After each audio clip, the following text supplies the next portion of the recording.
chanterai ton nom, je louerai l'Éternel de tout mon cœur. Je ferai de toi le sujet de ma joie. Alléluia.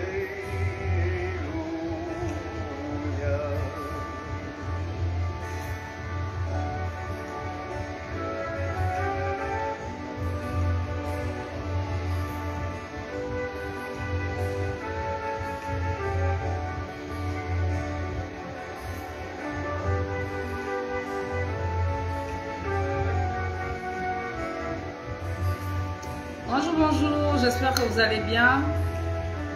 Bienvenue sur notre live du dimanche. Vous pouvez commencer à taguer vos amis. Aujourd'hui, nous faisons l'étude du portrait de Rachel. Donc, taguez vos amis, invitez, partagez et le temps qu'on puisse commencer.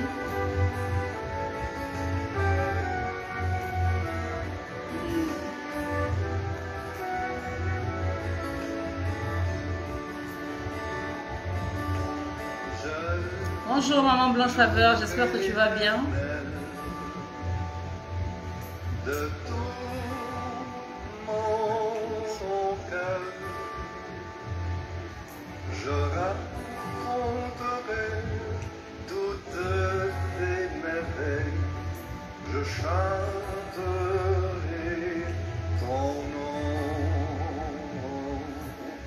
je louerai l'Éternel. Accordez-moi un instant, le temps pour moi de partager déjà. De tout Ensuite, on va commencer. mon cœur, je ferai de toi le sujet de ma joie. Alléluia.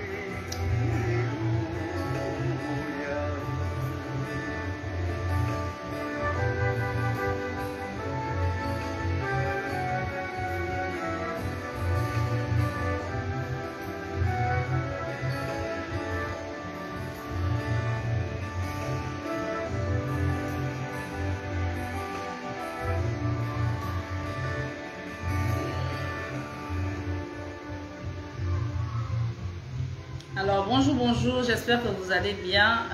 Bienvenue parmi nous, bienvenue au dernier dimanche, au premier dimanche du mois, pardon. J'espère que l'année a bien débuté pour vous et que tout va comme vous le voulez. Alors moi, je suis Chani Sorel Poya, je suis la responsable adjointe de la branche spiritualité et nous sommes un groupe de femmes, en fait, de femmes chrétiennes qui travaillons tous les jours à devenir vertueuses, qui nous challengeons chaque jour dans 6 domaines de notre vie pour pouvoir développer vraiment la vertu.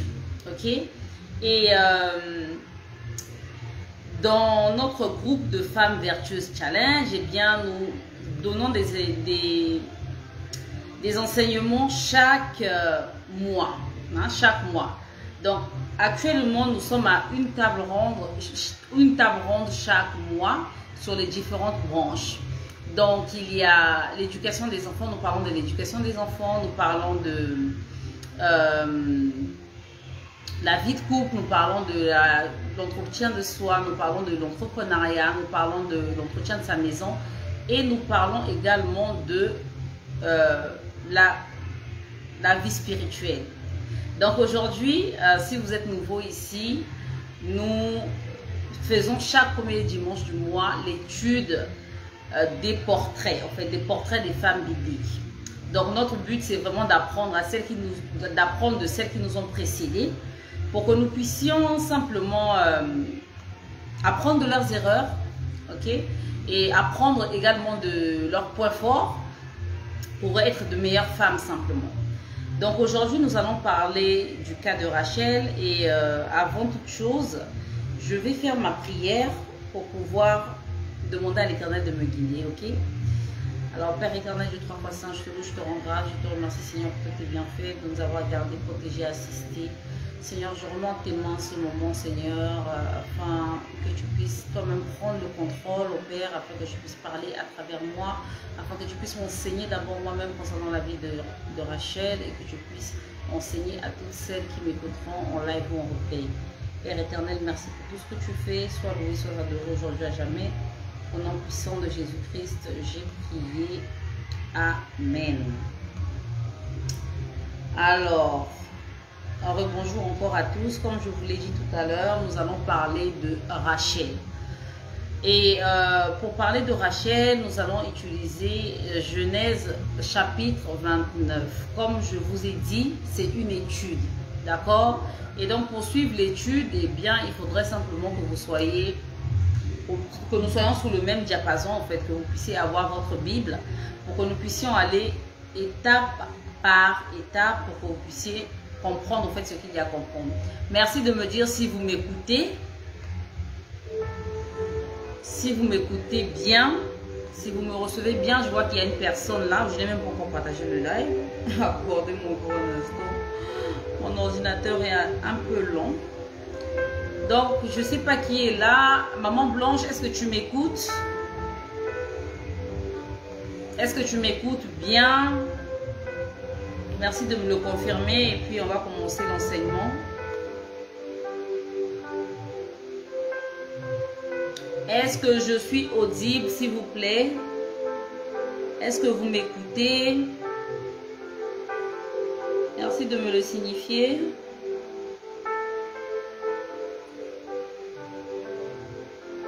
Merci de me dire si vous m'écoutez, s'il vous plaît. Si la musique n'est pas trop forte. Toutes ces choses-là, j'ai besoin de ces informations pour pouvoir commencer. Est-ce que vous m'écoutez bien?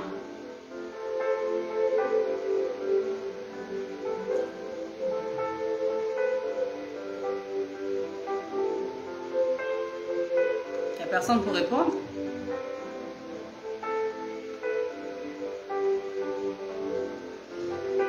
Ok, il n'y a pas de souci. Bon, je sous-entends que celui qui ne dit pas un mot consent. Est-ce que vous m'écoutez, s'il vous plaît? Je pose encore la question, comme ça, on va commencer. Ah, ok, super. Merci, Charlène. Merci vraiment pour ta réponse parce que j'en avais besoin. Donc, je vais partager. Est-ce que je peux partager même juste un bon partage? Partager dans le groupe. 2 minutes, s'il vous plaît.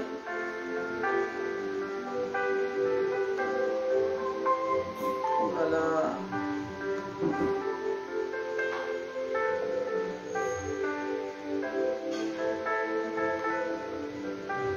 Ok, donc nous allons parler de Rachel aujourd'hui. Nous allons apprendre à connaître Rachel, apprendre où elle a failli, où elle a bien fait, comment elle s'est comportée et toutes des choses comme ça. Donc, nous allons nous baser sur Genèse 29. Donc, on va utiliser le livre de Genèse 29, Genèse 30, Genèse 31, Genèse 35. En fait, tous les différents livres où on a bien pu parler d'elle pour que, voilà, nous puissions en tout cas mieux comprendre de quoi il s'agissait.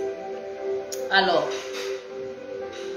Genèse 29 nous dit, au verset 9, on va commencer au verset 9, on va parler que des versets où on parle de Rachel.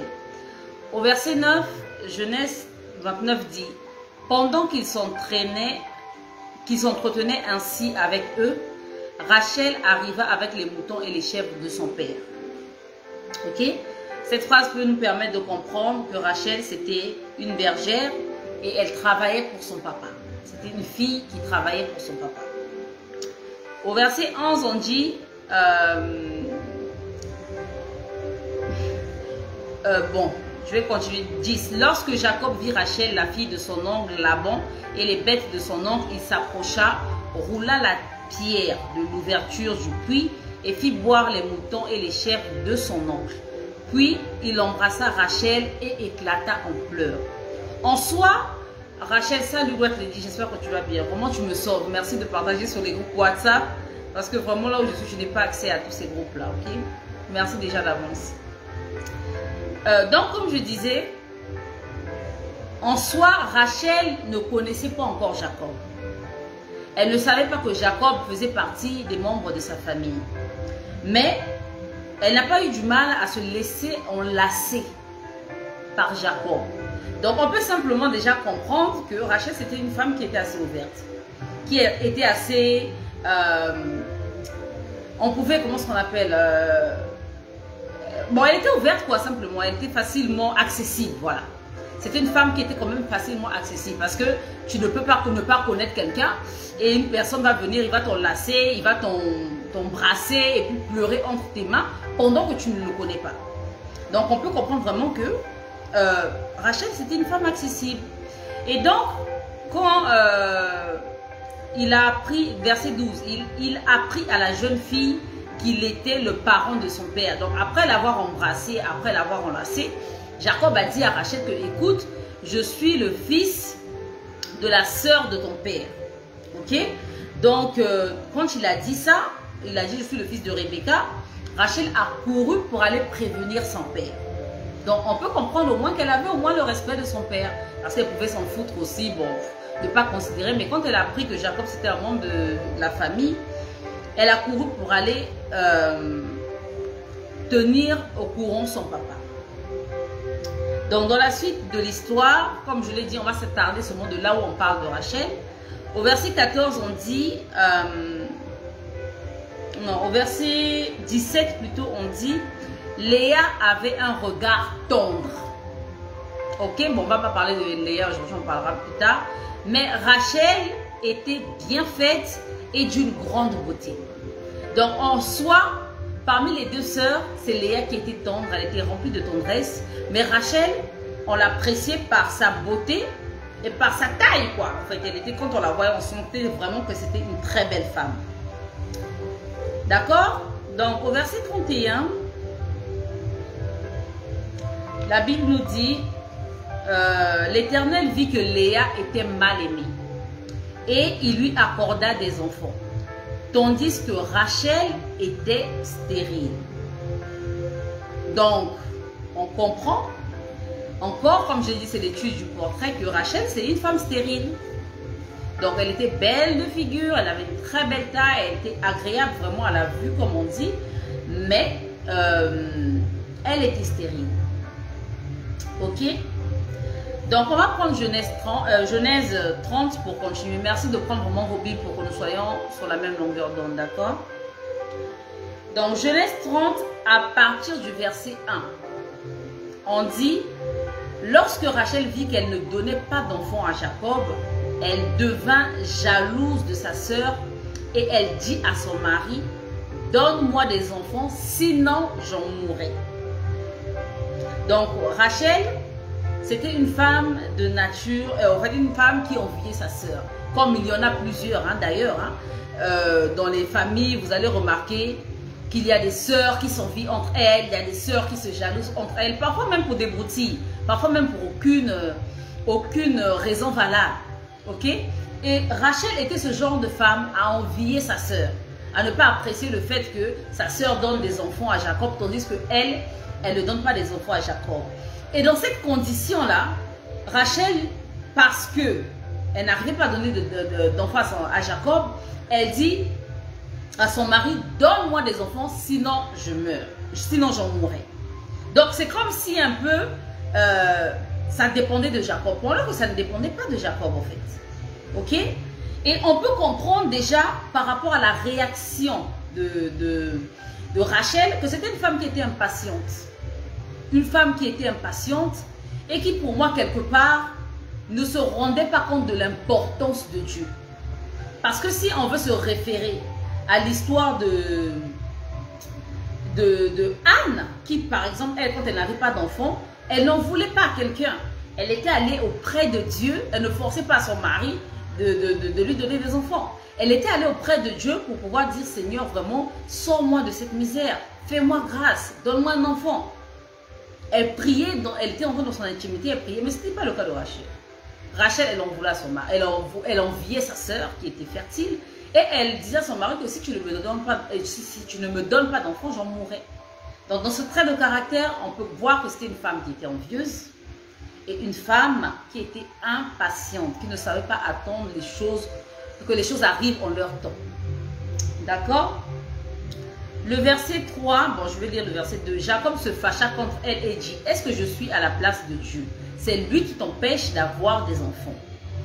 Alors, verset 3, alors suggéra-t-elle, voici ma servante Bila, unis-toi à elle pour qu'elle ait un enfant. Elle accouchera sur mes jumeaux et j'aurai moi aussi un enfant par son intermédiaire. Ok? Donc, par envie et par jalousie, Rachel décide de donner sa servante à son mari. Ok? Donc, c'est une femme qui est prête à tout pour avoir ce qu'elle désire. Elle est vraiment prête à tout. Parce qu'au fait, en soi, quand elle dit que j'aurai moi aussi un enfant par son intermédiaire, ça veut dire que les enfants de sa sœur Léa, elle ne les considérait pas comme étant ses enfants. Tandis qu'il s'agissait de sa sœur. Donc pour elle, il fallait que sa servante puisse coucher avec son mari et lui donner ses enfants. Et les enfants de la servante, pour elle, avaient plus de valeur que les enfants de sa propre sœur de sang. Et ça, c'est un piège pour beaucoup de femmes. Les femmes qui sont impatientes. En soi, quand elles sont face à une situation donnée, une difficulté, elles cherchent les solutions par elles-mêmes. Elles ne cherchent pas à savoir quelle est la volonté de Dieu par rapport à la situation. Qu'est-ce que Dieu dit? Qu'est-ce que Dieu pense? Elles ne cherchent pas à avoir le premier recours Dieu. Mais pour elles, ce qui peut être fait par son intelligence, c'est ce qu'elle décide de faire. Et franchement, en lisant cette histoire, j'ai vraiment été choquée par le comportement de Rachel parce que je n'avais pas cette image-là d'elle, au fait. Je n'avais vraiment pas cette image-là d'elle. Donc, comme je l'ai dit tout à l'heure, donc elle enviait, c'était une femme envieuse. Et à cause de son envie, elle était prête à tout pour obtenir ce qu'elle voulait. Et on le voit dans la vie de plusieurs femmes aujourd'hui. Parce qu'un tel a une voiture, telle soeur, ta soeur a une voiture. Ah, je veux aussi la voiture. Ta soeur est mariée. Ah, je veux aussi être mariée. Ta soeur a une grande maison. Ah, je veux aussi la maison. Et comme ta soeur, par exemple, est dans une situation où elle a un bon mari, le mari lui achète, par exemple, tout ce qu'elle veut, ou encore elle travaille. Toi, au lieu de te rendre compte qu'elle est dans un environnement avantageux, tu vas sacrifier ta vie, peut-être aller te prostituer, aller sortir avec des hommes mariés pour avoir ce que ta soeur a. Au fait, c'est un comportement à la Rachel. Parce qu'elle veut avoir ce que sa soeur a, elle cherche des solutions au point de donner sa servante pour femme à son mari pour avoir les enfants de sa servante. Au verset 8, la Bible nous dit, Rachel dit, j'ai livré un combat féroce contre ma soeur et j'ai vaincu. Parce qu'en soi, Bilal avait enfanté un fils qui s'appelait Nephtali, qui veut dire il lutte. Et donc, Rachel, elle a considéré la venue de ce fils, du fils de sa servante, comme étant une victoire devant sa sœur Léa. Donc pour elle, au fait, elle a donné Bila à Jacob, pas parce que, genre pas par amour, mais pour satisfaire elle ses propres envies, quoi, pour combattre au fait sa sœur. Elle, son but, c'était de combattre sa sœur. Parce qu'elle le dit très bien, j'ai livré un combat féroce contre ma sœur. Et c'est juste triste. C'est juste triste qu'on rencontre ce genre de femmes, en fait, en général, qui ne sont pas assez réfléchies, au fait, qui n'ont pas assez d'assises pour comprendre que les réalités qu'elles vivent, au fait, ce ne sont pas des réalités simplement charnelles, mais que tout commence d'abord par le spirituel. Parce qu'en soi, si tu es stérile dans le monde physique, c'est parce que quelque part, il y a une cause spirituelle. Et le maître de tout esprit, c'est Dieu. En cas de stérilité, tu ne vas pas vouloir faire tout ce qui est en ton pouvoir pour avoir un enfant, pour que tu puisses dire à moi aussi j'ai. Moi aussi. L'orgueil personnel. C'est vraiment triste. Donc, malgré que les deux étaient sœurs sœurs de même sang et épouses d'un même homme, Rachel n'arrivait pas à considérer les enfants de sa sœur comme ses propres enfants. Et au verset 14, la Bible nous dit, au temps de la moisson des blés, Ruben c'est le premier fils de Léa, en soi le premier fils de Jacob. Au temps de la moisson des blés, Ruben sortit dans les champs et il trouva des mandragores. Il les apporta à sa mère. D'accord? Donc le premier fils, il est allé, il a vu quelque chose de bien pour sa maman, il a accueilli pour emmener à sa mère. Et Rachel, quand elle a vu ça, excusez-moi, elle dit à sa sœur Léa, donne-moi s'il te plaît quelques-unes des mandragoresques, quelques-unes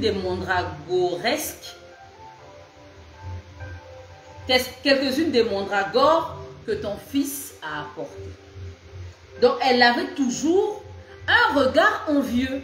Elle enviait même l'amour que Ruben avait pour sa mère. Parce qu'en soi, Ruben, il sort, il voit quelque chose de beau, il voit des mandragores, des fruits. Il prend ces fruits-là pour emmener à sa maman. Rachel veut les fruits que Ruben envoyait à sa maman. Donc une énième fois, elle porte encore envie à Léa. C'était vraiment une histoire de jalousie, mais qui pour moi n'avait vraiment pas sa place d'être pour moi, hein, seulement de moi. Elle était mais vraiment jalouse de Léa d'abord parce que elle donnait des enfants, jalouse de Léa parce que Ruben a démontré aussi son amour envers sa mère parce qu'elle a senti que les enfants de Léa l'aimaient. Pendant qu'elle, elle était la femme préférée de Jacob. Mais elle en soi, son combat c'était avec sa sœur. Donc elle enviait jusqu'à l'amour que Ruben portait à sa mère. Elle enviait cela. Plus bas dans l'histoire, au verset 23, nous sommes toujours à Genèse 30. La Bible nous dit, bon je vais commencer au verset 22. Alors Dieu eut égard à Rachel. Il l'exauça et lui accorda la possibilité d'avoir des enfants. Elle devint enceinte et donna naissance à un fils en disant « Dieu a enlevé ma honte ». Elle le nomma Joseph, qui veut dire « il ajoute », en priant que l'Éternel m'ajoute un autre fils. Donc, quand quelqu'un lit ça comme ça, il ne se rend pas compte de la profondeur au fait de l'acte de Rachel. Rachel, c'était une femme stérile. Elle n'avait pas d'enfant. Ok? Donc, elle a trimé avec sa servante pour pouvoir faire des enfants à Jacob jusqu'à ce que Dieu lui permette d'enfanter. Et Dieu lui permet d'enfanter. La première des choses qu'elle fait, c'est d'aussitôt demander à Dieu un autre enfant. Donc, elle ne prend même pas le temps d'être reconnaissante à Dieu. Elle ne prend même pas le temps de consacrer son enfant à Dieu. Elle ne prend même pas le temps d'avoir de la gratitude.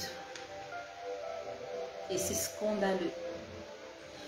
Je le dis parce que je compare avec l'histoire de Anne, qui elle, quand l'Éternel l'a délivrée de la stérilité, elle est allée présenter à l'Éternel son enfant. Et elle a consacré son enfant. Parce que Anne en soi, c'était une femme qui connaissait la parole de Dieu et qui appliquait la parole de Dieu. Donc Anne, quand l'Éternel a délivré de la stérilité, la première des choses, elle a marqué un acte de gratitude. Et la promesse qu'elle avait faite à Dieu, que si tu me donnes un fils, je vais le consacrer à ton œuvre, elle a tenu la promesse. Et ensuite, on voit comment Dieu a béni les entrailles d'Anne. Elle a eu beaucoup d'enfants. Mais Rachel, dans son cas, l'Éternel lui délivre de la stérilité. Elle dit, je veux encore. C'est la réponse qu'elle a pour Dieu. C'est une femme qui manquait de gratitude. Et une femme qui était insatiable, qui ne savait pas se suffire à ce que Dieu lui a donné. Elle veut encore. Toi, tu es stérile, on t'a donné, tu ne prends pas le temps de dire merci. Tu imagines déjà qu'il te faut un second fils. Bref, nous allons passer à Genèse 31. Et en tout cas, cette attitude de Rachel, l'insatiabilité et le manque de gratitude, on le remarque dans la vie de plusieurs femmes qui ne craignent pas Dieu. En fait, moi, quand j'ai médité sur cette histoire, je me suis rendu compte au fait que Rachel, c'était une femme qui ne craignait pas Dieu. Une femme qui venait d'une famille qui n'était pas mal, mais elle n'avait pas la crainte de Dieu. Elle n'avait pas du tout la crainte de Dieu, Rachel. Elle n'avait pas la connaissance de qui était Dieu. Parce que dans ces agissements, on voit en fait les agissements de la femme étrangère. Je vous ai fait ici un enseignement pour quel genre de femme es-tu. Pour reconnaître quand tu es une femme vertueuse et quand tu es une femme étrangère. Bonjour maman Léa, j'espère que tu vas bien. Et Rachel, elle a carrément les traits de caractère d'une femme étrangère. Et c'est comme ça dans la plupart des... Bon, dans la vie de plusieurs femmes. Tu demandes à quelque chose à Dieu. Ah Seigneur, par exemple, je veux le boulot. Seigneur, je veux le boulot. Seigneur, je veux le boulot. L'Éternel ouvre une porte. Tu n'es même pas encore concrètement entré. Seigneur, je veux la voiture. Seigneur, je veux la voiture. Tu n'as même pas encore... Il te donne quelque chose. Tu n'as même pas encore...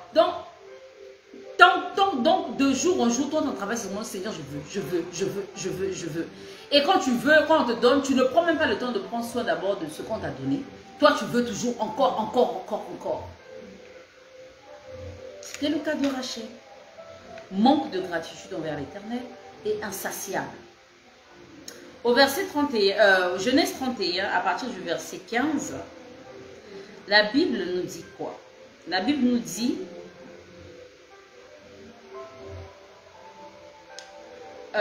bon, là j'explique rapidement. Hein. Jacob avait pris la décision de pouvoir quitter Laban. Laban qui est le père de Rachel et Léa. Et donc, je commence à partir du verset 14. Rachel et Léa lui répondent. Donc, il a annoncé à ses femmes au fait qu'ils devaient quitter leur père. Rachel et Léa lui répondirent: avons-nous encore quelque chose ou un héritage chez notre père? Ne nous a-t-il pas traités comme des étrangères puisqu'il nous a vendus? Et de plus, il a mangé notre argent. Donc, elles sont en train de parler comme ça de leur papa à Jacob. Par conséquent, tous les biens que Dieu a sauvés de notre père nous appartiennent à nous et à nos enfants. Maintenant donc, fais tout ce que Dieu t'a demandé. Parce que, en soi, Jacob voulait vraiment qu'il puisse quitter la patrie de leur père. Donc, en fait, en soi, quand Jacob est venu proposer ça à ses femmes, elles ont accepté. Elles ne se sont pas braquées. En fait, ça montre quand même qu'il y a un point fort, fort que Rachel avait. C'était une femme qui était soumise à son mari. Et son mari lui a dit les désirs de son cœur par rapport au fait de quitter Laban qui était son père. Et elle a accepté sans souci. Donc là, au moins, on peut dire que c'était quand même une femme qui était soumise à la volonté de son mari. Au verset 19, donc Jacob a pris sa route. Il a commencé à partir avec tout ce qu'il avait, parce que pour celles qui ont lu la Bible et lu l'histoire de Jacob, vous savez que Jacob, en servant Laban pendant plus de 14 ans, il a réussi à devenir encore plus riche que Laban, parce qu'ils avaient fait un deal avec Laban, où Laban, il prenait toutes les brebis qui étaient rayées et toutes des choses comme ça, et l'Éternel a fait que, voilà, les brebis qui étaient vigoureuses appartiennent à Jacob. Bref, l'histoire, c'est un peu ça. Donc au verset 19, la Bible nous dit: quant à Laban, il était parti tondre ses moutons. En partant, Rachel vola les idoles domestiques de son père. Donc, on montre encore là que Rachel, c'était une femme voleuse. Et cet exemple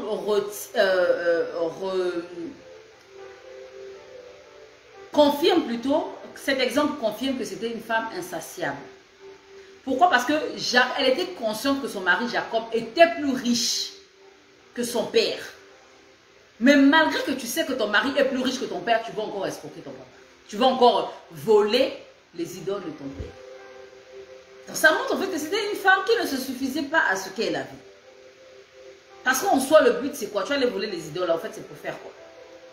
Toi, ton mari a toutes les richesses qu'il faut. Il vous demande de partir et toi, tu vas dépouiller encore ton père.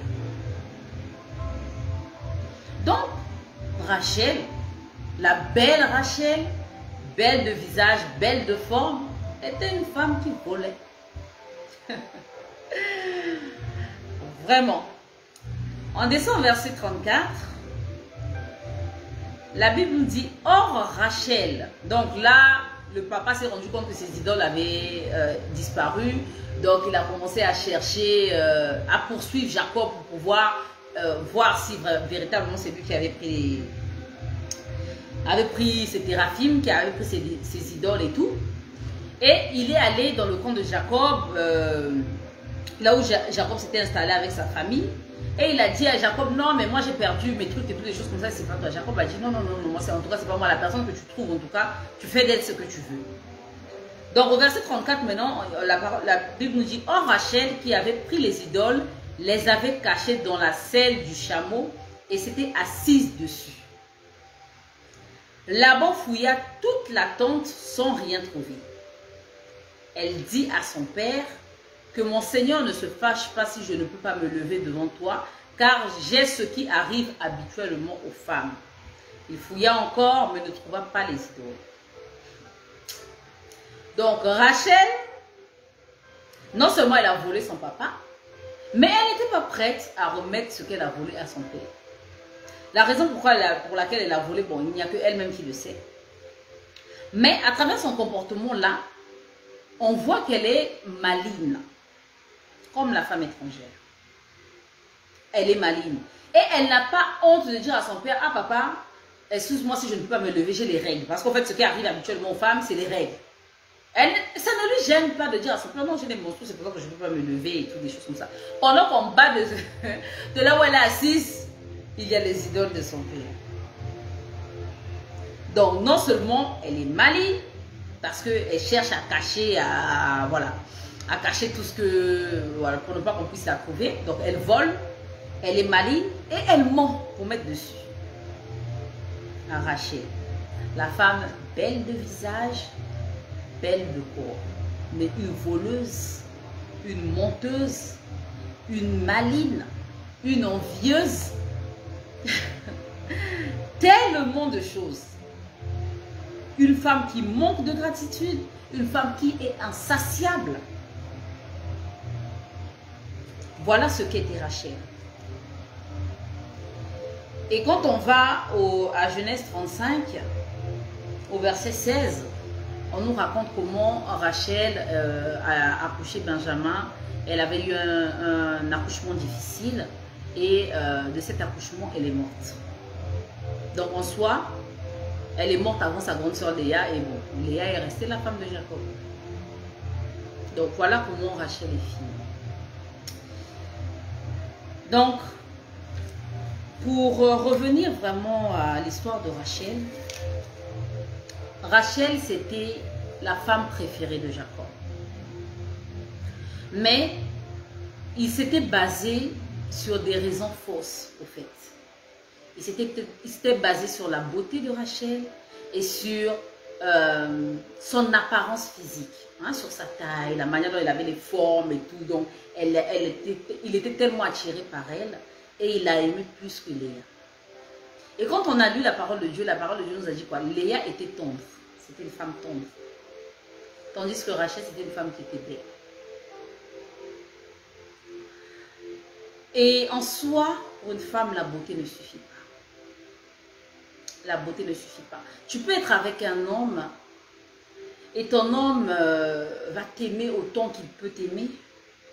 Mais si tu n'es pas agréable à Dieu, rien de bon ne peut t'arriver. Rien de bénéfique au fait. Rien de bénéfique. Parce que malgré qu'elle était avec un oint de Dieu, parce que Jacob c'était quand même un oint de Dieu, ce n'était pas n'importe qui. On a appris l'histoire là de... je pense que c'est l'autre, la précédente, j'ai oublié. L'étude précédente aussi, c'était la relation entre un oint de Dieu et une femme qui ne craignait pas Dieu. Mais je ne me rappelle plus exactement c'était le portrait de quelle femme. Et c'est le même cas avec Jacob et Rachel. Rachel, Jacob l'aimait, c'était un oint de Dieu qui aimait cette femme. Mais Rachel n'était pas une femme ointe de Dieu, c'était pas une femme vertueuse. elle était loin d'être vertueuse. Vraiment très loin d'être vertueuse. Parce que pour récapituler, elle était facilement accessible. Toi, tu ne connais pas quelqu'un, quelqu'un vient t'enlacer, il pleure dans tes bras et puis tu lui ouvres tes bras. C'est quel genre de femme ça?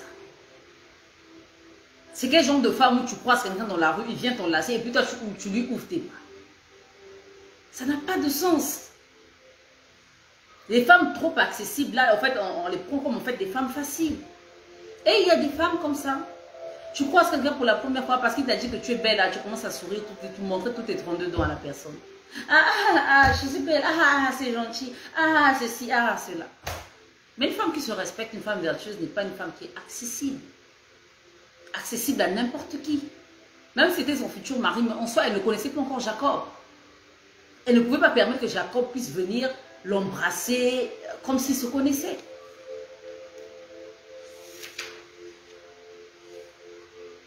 Et deuxième chose encore à retenir, à partir de Genèse 30, verset 1, c'était une femme qui enviait sa sœur. Et une femme qui était impatiente. Donc non seulement d'abord tu es envieuse, tu veux avoir toujours ce que les autres ont, mais tu ne sais pas aussi attendre. Tu veux les choses maintenant. Pendant que la situation que tu es en train de traverser, Dieu sait pourquoi tu traverses cette situation. Dieu savait pourquoi Rachel était stérile. Parce que si Dieu avait déjà mis dans sa destinée qu'elle devait faire 2 enfants et que le deuxième allait la tuer.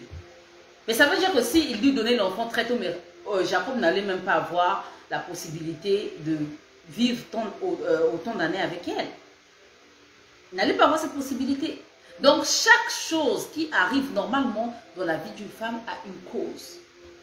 Quand tu es une femme qui craint Dieu, tu dois savoir que si je suis stérile, c'est certainement pour que la gloire de Dieu se manifeste à travers moi. Et je sais que le Dieu en qui je me confie ne va pas m'abandonner. Parce qu'il dit que le royaume des cieux n'appartient qu'aux stériles. Les stériles ne mériteront pas du royaume des cieux. Et donc quand tu souffres de stérilité, mais tu pries. Tu pries, tu t'attaches à Dieu pour qu'il puisse te délivrer de ce sort. Et lui seul sait pourquoi tu dois passer par là. Parfois tu es stérile pour pouvoir donner de l'amour aux enfants qui ont été abandonnés par d'autres femmes. Parfois Dieu te prie parce qu'il se dit que il a ses plans. Parce que peut-être que tu as un col un bassin trop, comment est-ce qu'on appelle? Un bassin trop petit que tu ne peux pas enfanter. Donc du coup, pour ne pas que tu puisses aller rapidement à la mort, il te met la stérilité. Moi, dans mon cas, par exemple, quand je conçois, mes 3 grossesses que j'ai conçues, mon col ne s'ouvre jamais. Parce que moi, j'ai souffert de stérilité également. J'ai souffert de stérilité et Dieu seul sait pourquoi. Jusqu'à ce qu'il puisse me faire grâce que je puisse avoir les 3 enfants que j'ai aujourd'hui. Et les 3 enfants, j'ai eu 3 césariennes. Pourquoi? Parce que mon col ne s'ouvre pas. C'est comme ça que Dieu a fait mon corps.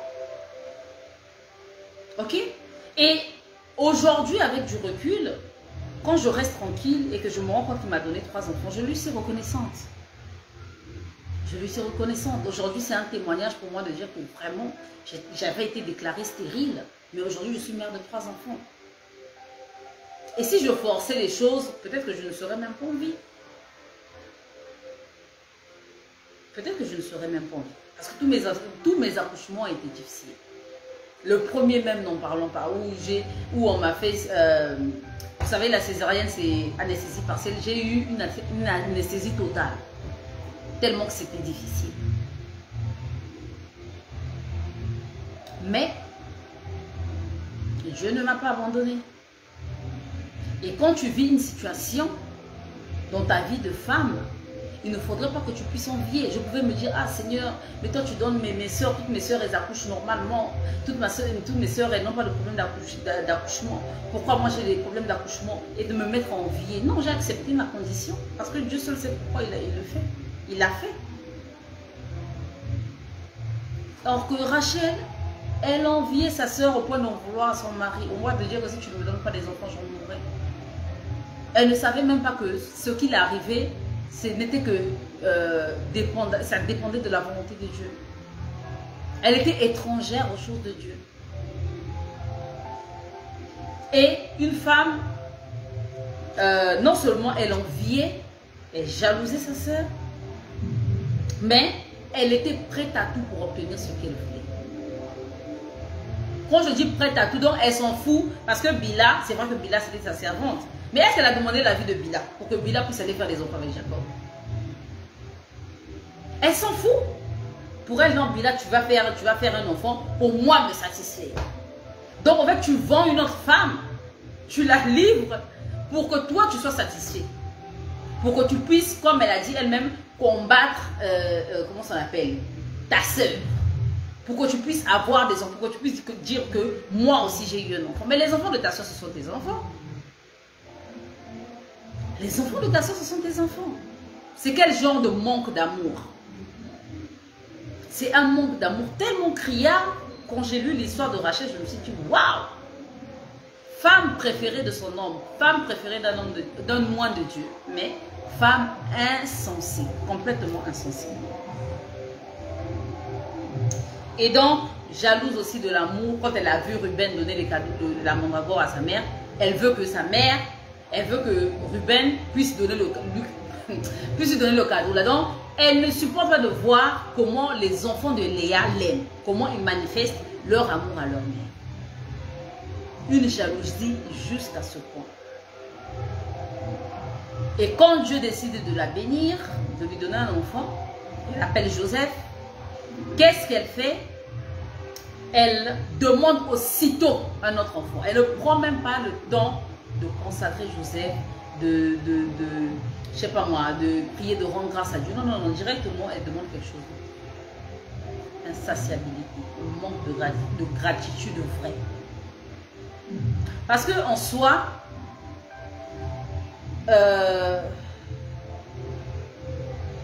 quand tu manques de gratitude, il sera difficile à Dieu de multiplier ses bénédictions dans ta vie.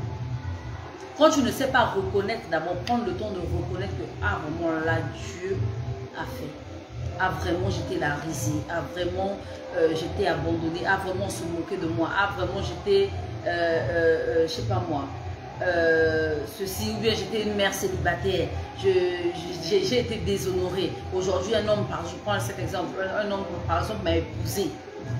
Tu ne prends même pas le temps de rendre grâce à Dieu parce que du fait de ton statut de mère célibataire, tu es devenue une femme mariée. Directement, c'est toi qui montes ta barre partout. Ah non, moi je suis mariée, tu veux te faire voir. Ah moi je suis mariée, maintenant je dois faire ceci, maintenant je dois... En fait, c'était un peu le genre de femme que Rachel était. Et pour mettre sur tout ça, elle a volé son papa. Une femme voleuse. En plus, une femme maligne, parce que son papa, malgré que son père vient cacher et vient chercher, elle manigance tout pour cacher. Une femme menteuse. Elle ment pour mettre dessus. Parce que comme je l'ai dit, Jacob était beaucoup plus riche que Laban, était devenu beaucoup plus riche que Laban. Donc ça veut dire que si elle aimait les idoles, et qu'elle demandait simplement à Jacob de lui acheter les idoles, Jacob allait lui acheter, il allait le lui donner. Mais elle va encore dépouiller son père de ce qui était important pour lui. Parce que si son père avait des idoles, ça veut dire que déjà l'éducation qu'elle a reçue n'était pas une éducation basée sur la parole de Dieu. Donc on peut comprendre pourquoi Rachel était une femme étrangère, une femme aussi désagréable. Mais bon, comme l'Éternel avait choisi Jacob pour être Israël et pour faire les 12 tribus d'Israël, il a fait ce qu'il voulait pour avoir la progéniture de Léa, de Zilpa, la servante de Léa, de Bila, la servante de Rachel et de Rachel. Donc 4 femmes pour faire les 12 tribus d'Israël. En soi, l'Éternel sait ce qu'il a fait, mais quand on reste tranquille en tant que femme, on ne devrait pas se comporter comme Rachel. On ne devrait pas être des femmes qui sont insatiables. Quand Dieu te donne quelque chose, sois une femme reconnaissante. Apprends à te suffire à ce que tu as. À ce que Dieu te donne, c'est très important. Apprends à ne pas être une femme menteuse. Parce que la Bible nous dit le père du mensonge, c'est le diable. Le père du mensonge, c'est le diable. Et la Bible nous dit, tu ne voleras pas. Elle vole. La Bible nous dit, tu ne combattras pas contre la chair et le sang. Mais elle combat contre sa sœur. Toi, Dieu a rendu ta femme, ta soeur stérile. Toi, tu vas combattre contre ta soeur. Mais ta soeur a fait quoi? Ta soeur fertile plutôt. Est-ce que c'est elle qui a décidé d'être fertile? C'est Dieu qui lui a donné ça. Pourquoi l'envier par rapport à ça? Donc, même si aujourd'hui, par exemple, ta soeur, elle est entrepreneur, elle a une grande entreprise et toutes des choses comme ça, et que toi, tu travailles, tu es salarié, tu ne gagnes pas bien ta vie, tu n'arrives pas à joindre les deux. Tu n'as pas envié ta soeur. C'est son chemin, c'est sa voie, c'est ce que Dieu lui a donné. Concentre-toi sur ce que toi, Dieu t'a donné. Il faudrait qu'on soit des femmes comme ça. Des femmes qui savent se suffire à ce qu'elles ont et qui savent remercier Dieu pour ce que Dieu les a donné. Parce que tant que tu ne te rends pas compte de la grâce que tu as, l'Éternel ne va jamais te donner quelque chose d'autre. Pour pouvoir activer le level supérieur, pour pouvoir activer la grâce qui suit, la grâce qui va seconder la première grâce, il faudrait d'abord que tu puisses reconnaître que tu es dans la grâce. Dieu te fait grâce, tu es une femme d'affaires. Tu voyages, tu vas à gauche, tu vas à droite, tu vas à gauche, tu vas à droite. Parce que tu es célibataire, tu envies les femmes mariées au point de les jalouser, de les mépriser. C'est toi maintenant qui vas par exemple te mettre sur les réseaux sociaux. Ah non, le mariage c'est quoi? Ah non, et toutes des choses comme ça. Ah, je suis bien dans ma vie, truc. Et tu te mets à pleurer dans ta chambre, toi seul. Mais non, tu ne dois pas en vouloir aux femmes mariées parce qu'elles n'ont pas choisi. C'est Dieu qui leur a fait grâce d'être mariées. Toi, si Dieu t'a fait grâce d'avoir de l'argent, remercie Dieu parce qu'il y a des femmes mariées qui, du simple fait qu'elles dépendent totalement de leur mari, elles sont là à pleurer tous les jours. Seigneur, donne-moi mon indépendance financière. C'est ça. Donc, il faudrait apprendre à rendre grâce à Dieu pour ton... Même si tu es célibataire, une femme célibataire n'est pas moins qu'une femme mariée. Apprécie ton moment de célibat. Et si Dieu veut que tu puisses devenir mariée, il faudra que tu sois mariée.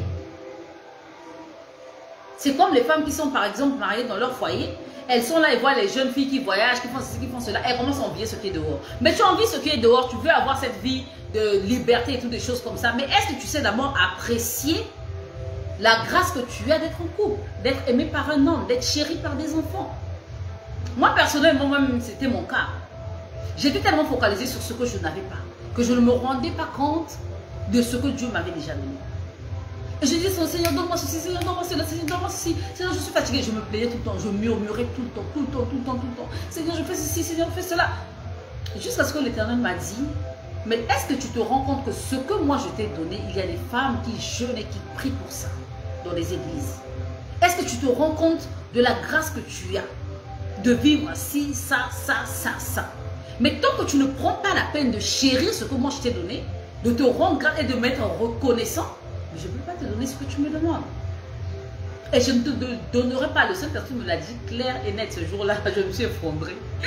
J'ai commencé à pleurer. Et je me suis dit, ah ouais, c'est vrai. C'est vrai, je suis focalisée sur ce que je n'ai pas. Mais est-ce que j'ai? Qu'est-ce que j'en fais? Et quand j'ai commencé à changer mon paradigme, quand j'ai commencé à être reconnaissante pour ce que j'avais, l'Éternel a commencé à me donner ce que j'avais, ce que je n'avais pas. Et il m'a donné au-delà de mon entendement. Ce que je n'imaginais même pas. Ce que je n'imaginais pas recevoir, l'Éternel me l'a donné. Pourquoi? Parce que j'ai appris à chérir ce que Dieu me donnait. Ce que Dieu m'avait donné. Et donc je vous exhorte vraiment les mamans à éviter les caractères de Rachel.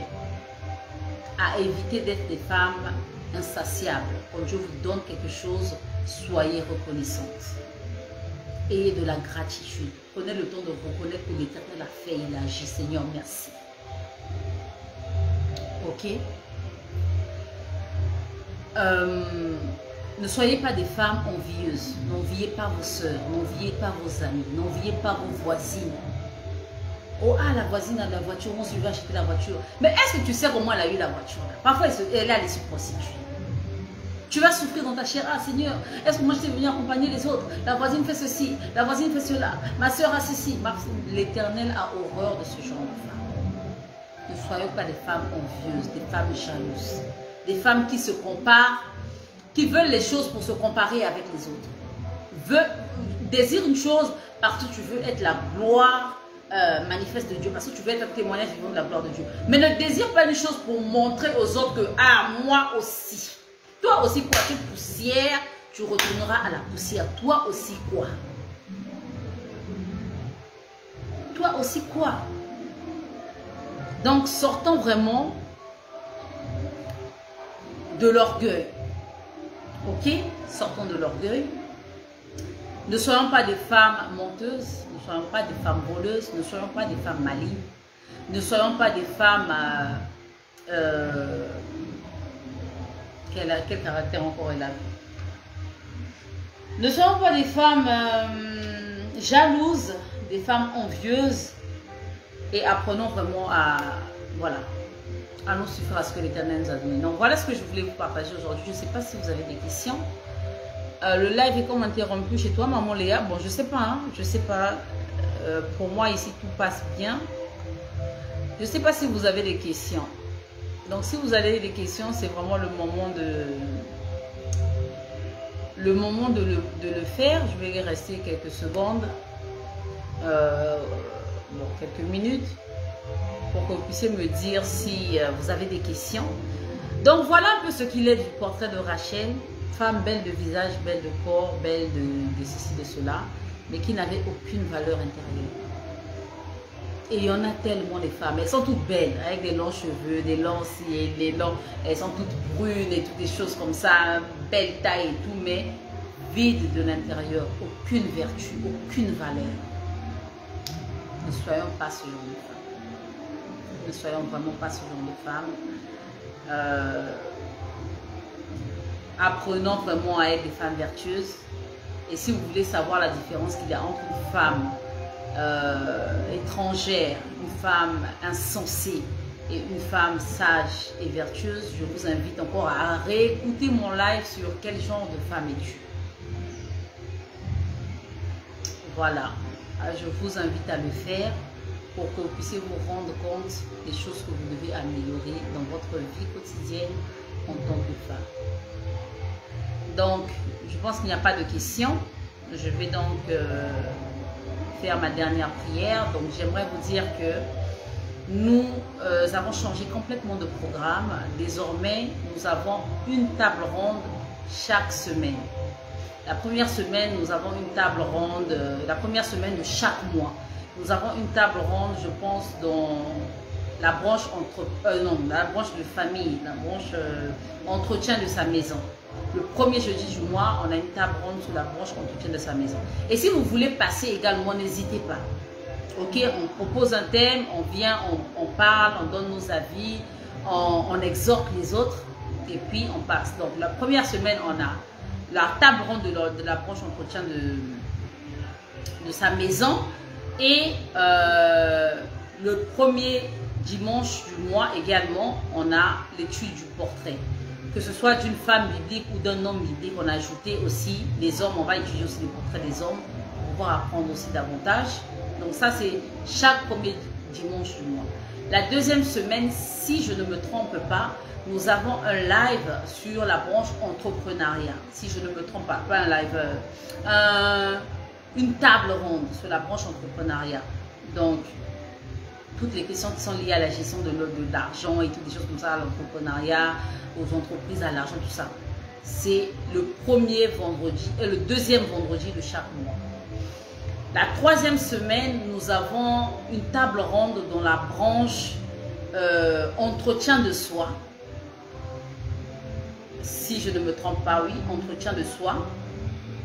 Et certainement la branche de couple, si je ne me trompe pas, parce que je n'ai pas encore le programme en tête. Et le vendredi, la quatrième semaine, nous avons la table ronde sur l'éducation des enfants et le passage d'une personne qui veut présenter son business. Vous savez, ici, on a une plage horaire. Les quatrièmes vendredis de chaque mois, vous pouvez passer ici, présenter votre business à la communauté. Si vous vendez des mèches, ah moi je vends des mèches, je fais ceci. Si vous faites du service à la personne, vous dites ah moi je fais ceci, je fais cela. Vous passez sur notre page, en fait c'est simplement une manière pour nous de vous donner, de faire la publicité de ce que vous faites et d'avoir des clients, pourquoi pas. Ok, donc ça c'est chaque quatrième vendredi du mois. Donc, bref, voilà un peu comment on fonctionne désormais. Et je pense que le 3e dimanche du mois aussi, on a un enseignement dans notre branche. Donc, nous, notre branche, nous passons 2 fois le mois et les autres branches passent une fois. Donc, hormis ça, nous avons des proclamations chaque mercredi à 5 h de Paris où on se réunit pour déclarer sur notre vie ce que nous voulons voir venir à l'existence. Ok? Et le vendredi à 21 h de Paris, si je ne me trompe pas, nous avons intercession. Donc, si vous avez des sujets, vous passez par des challenges, vous voulez que les gens puissent prier pour vous aider vraiment à prier, vous soumettez votre sujet de prière en anonyme et nous, on se connecte, on prie tous ensemble et tout. Oui, le programme a déjà été... bonsoir Magnès, ça me fait plaisir vraiment de te lire. Ça fait longtemps, Gloire. J'espère que tu vas bien. Il a été partagé dans le groupe Facebook.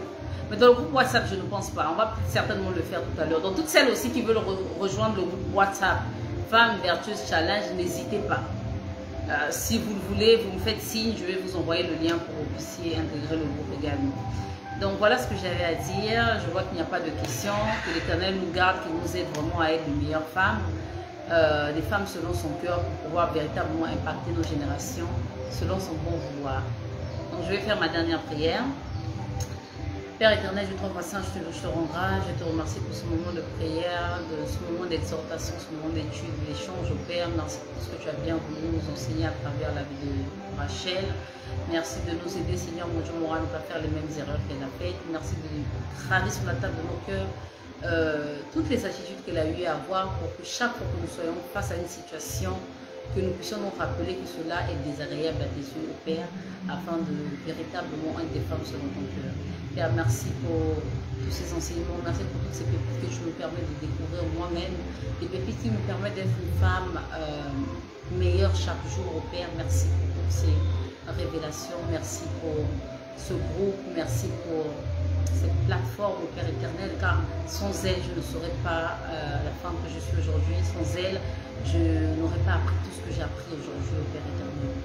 Alors, merci de bénir l'œuvre de nos mains. Merci de bénir, Seigneur mon Dieu, moi, toutes celles qui prennent leur temps pour pouvoir écouter ce que tu as à dire au Père éternel, à tes filles que nous sommes.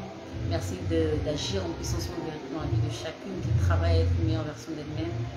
Et manifeste-toi puissamment dans nos vies respectives. Sois loué, sois adoré, Père, aujourd'hui à jamais. Au nom puissant de Jésus-Christ, j'ai prié. Amen. Donc voilà les reines, j'espère vous revoir aussi dans peu de temps. En tout cas, c'est un plaisir pour moi de partager tout cela. Je vous souhaite de bien vous porter, que l'Éternel vous garde, vous comble et qu'il vous bénisse vraiment au-delà de vos entendements. Sachez que le plus grand travail à faire, c'est le travail sur soi. Ok? On n'est pas en compétition avec quoi que ce soit. On doit être en compétition avec nous-mêmes. Travailler à chaque jour, devenir la meilleure version de nous-mêmes. Si hier on était paresseuse, que demain on soit courageuse. C'est de ça qu'il s'agit. D'accord? Allez, portez-vous bien et bye, à la prochaine.